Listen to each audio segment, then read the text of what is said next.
کہ خواجہ قطب کا جب وصال ہوا تو بابا فرید کہاں ہے؟ دہلی میں نہیں ہے. کہاں ہے؟ ہانسی میں. ہانسی کہاں ہے؟ موجودہ ہریانہ میں. ہانسی میں بابا فرید کو کچھ محسوس ہوا. ایک روایت میں ہے کہ خواب دیکھا انہوں نے کہ خواجہ قطب کہہ رہے ہیں کہ بابا فرید آؤ گے نہیں؟ آؤ نا. گھبرائی طبیعت. کیا بات ہے کہ شیخ بلا رہا. انتظار نہیں کیا کہ کسی کو خبر کرے.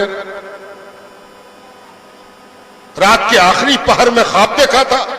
اٹھے تو تہجد کے ساتھ ساتھ 2 رکعت نماز سفر بھی پڑھ لی اور نکل گئے. کسی کو پتہ نہ چلا کہاں گئے. چل گئے. 4 دن لگا دلی پہنچنے میں. 4 دن میں دلی پہنچے. دلی سے ہریانہ. ہم لوگ کار ٹھیک کرتے ہیں 3 گھنٹے میں ہانسی پہنچ جاتے ہیں اور سوچتے ہیں 4 دن لگا تھا بابا فرید کو. کیا حالت ہوئی ہوگی کہ شیخ نے بلایا ہے اور اتنا وقت لگ رہا. چوتھے دن جب دہلی پہنچے تو دیکھا کہ ہنگامہ مچا ہوا. کون سا ہنگامہ؟ کہ خواجہ قطب رخصت ہو گئے. خواجہ قطب کا وصال ہو گیا. یہ وہی خواجہ قطب ہے جن کو غریب نواز لینے آئے تھے تو پورا شہر روتا ہوا نکل آیا تھا. اور آج جب ملک الموت لے گئے تو کیا عالم ہوا ہوگا دلی کا آپ اندازہ کر سکتے ہیں. غریب نواز نے اپنی آنکھوں سے دیکھا تھا کہ قطب کو لے جا رہے ہیں تو قطب کے پیر تلے کی مٹی لوگ کھود کے لے رہے ہیں کہ اگر قطب کو لے جائیے گا تو قدموں تلے کی مٹی تو میرے پاس ہوگی. غریب نواز نے کہہ دیتا ہے رہو. ایسی حالت میں کیا لے جائیں؟ ایک کو خوش کرنے کے لیے سب کو دکھ دے دیں؟ یہ نہیں ہوگا. چلو تم رہو. وہ قطب دنیا سے رخصت ہو گئے. بابا فرید پہنچے. خانقاہ کے اندر گئے. لوگوں نے کہا فرید آ گئے. آپ کیسے خبر ملی آپ کو؟ کہا خبر کہاں ملی. خبر تو دل کے تار نے دی ہے. آئی ایسا واقعہ ہو گیا. یہ لیجئے یہ عصا ہے, لیجئے یہ چھڑی ہے, لیجئے یہ کھڑاون ہے, لیجئے یہ بوریا کا ٹکڑا اب آپ کے حوالے ہے. شاید کہہ کے گئے کہ فرید کو دے دینا. خواجہ قطب لاولد نہیں تھے. خواجہ قطب کے ایک بیٹے تھے, ان کا نام بھی ملتا تتما جی. ان کی پوری تاریخ موجود ہے.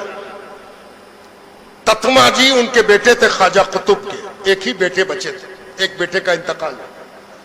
تتما جی کے سامنے بابا فرید سجادہ نشین ہوئے. 3 دن تک موقع نہ ملا خانقاہ سے باہر نکلنے کا. کہاں سے؟ پیر کی خانقاہ سے. 3 دن گزر گئے. چوتھے دن موقع ملا تو باہر نکلے. ذرا سا باہر نکلے ہی تھے کہ دروازے کے باہر قدم رکھتے ہی ایک ادھنگا آدمی دھڑام سے پیر پر گرا. سب لوگ ہوشیار ہوئے. کیا ہوا تم کیوں گر رہے؟ اٹھو اٹھو, پکڑو دھرو.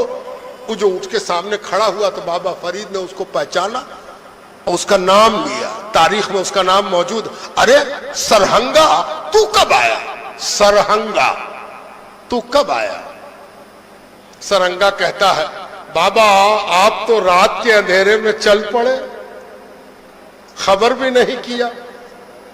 آپ نے یہ بھی خیال نہیں رکھا کہ سرہنگا تو آپ ہی کو دیکھ کے پیٹ بھرتا ہے. میری خزاں تو آپ کا دیدار ہے, آپ کا درشن. آپ کو جو درشن کر لیتے ہیں اس سے پیٹ بھر جاتا ہے. میں بھی دوڑا چلا کہ گیا ہوگا تو پیر ہی گیا ہوگا, تو ہم بھی اپنے پیر کے پاس چلے. آ گئے میں. لیکن 3 دن سے میں باہر ہوں. خانقاہ کا دربان اندر جانے نہیں دیتا. کہتا کہ تو ننگا اندر کیسے جائے گا؟ تو ننگا ہے, چل باہر ہٹ. ہم رہتے تو کہتے لے میرا کرتا تو پہن لے, لا اس کو ایک کپڑا اور دے دو, اس کو پہناؤ, اس کو اندر لاؤ. جانتے ہیں بابا فرید نے مڑ کے دیکھا پیر کی خانقاہ کو اور کہا جہاں سرہنگا کے لیے جگہ نہیں ہے وہاں فرید کتنے دیر ٹکے گا. بابا فرید نے دہلی چھوڑ دی اور واپس ہانسی چلے گئے اور پھر ہانسی سے پاک پٹن چلے گئے. چشتیوں کے کام کرنے کا طریقہ. چشتی بزرگوں نے کتابیں نہیں لکھی لیکن آدمی کا سانچہ بنایا. آدمی پیدا کیا، ایسا آدمی پیدا کیا جس کی نسلوں میں کتابیں لکھی گئی. آدمی پیدا کرنا بہت ضروری ہے نا. اگر آپ اس کو نہیں سمجھتے تو آپ پیغمبری نہیں جانتے. یہ پیغمبر کا کام ہے کہ پیغمبر آدمی بناتا ہے، اور جو نائب پیغمبر ہوتا ہے وہ بھی آدمی بناتا ہے.